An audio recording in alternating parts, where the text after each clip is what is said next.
Panchayat office যেন তৃণমূল নেতাদের ঘুঘুর বাসা, তাই সরকার বদলালেও কাজ হচ্ছে না বলে অভিযোগ। মিলছে না অন্নপূর্ণার টাকা, নেতাদের কাছের লোকজন ভেতরে চাকরি করছে বলে অভিযোগ। এরকম একাধিক দুর্নীতির অভিযোগ তুলে বিজেপি সমর্থকদের তুমুল বিক্ষোভ।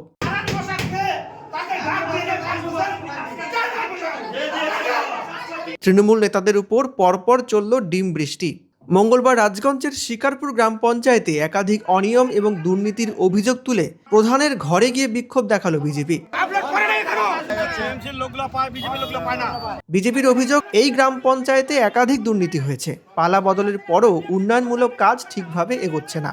নেতাদের কাছের লোকজন গ্রাম পঞ্চায়েতের ক্যাজুয়াল স্টাফরা ঠিকমতো কাজ করছেন না।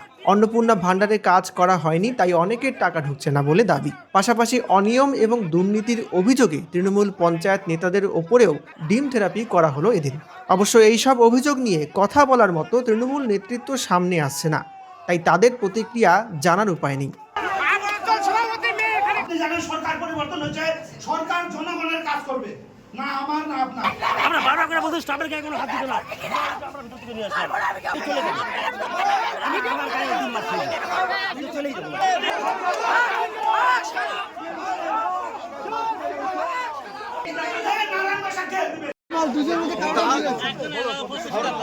সরকার বলতেছে যে সঠিকভাবে কাজ করুক, জনগণ যাতে পরিষেবা পায়।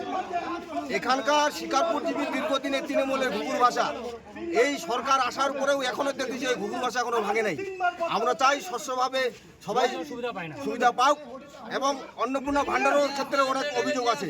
এখন দেখতেছি সব তৃণমূলের পঞ্চায়েতগুলো আইসে এখানে এখনো সরকারের ভূমিকা পালন করতেছে। আমরা চাই না যে ওরা এখন বিরোধী হিসাবে থাকবে।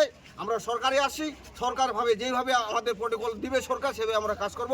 আমরা চাই শিকারপুর অঞ্চলে উন্নয়ন হোক এবং প্রত্যেক জনগণ যাতে পরিষেবা পায়। আর এই তৃণমূলের কতগুলো নেতা আছে, চোর চারটা নেতা এই শিকারপুর অঞ্চলটাকে শেষ করেছে, দীর্ঘদিন থেকে খেয়ে দিয়ে একদম শেষ করেছে। আমরা চাই না, নিরপেক্ষভাবে আমাদের সরকার, যেহেতু গণতন্ত্রভাবে আমাদের ভারতীয় জনতা পার্টি সরকার আমাদের হয়েছে, আমরা সঠিকভাবে কাজ করব।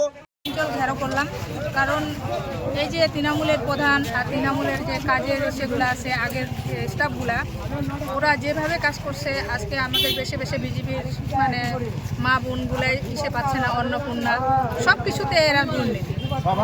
এই জন্য আজকে আমরা অঞ্চলে আসলাম, বাকিদের সাথে কথা বললাম, যারা কেজিও তাদেরকে এখান থেকে বের করে দিলাম।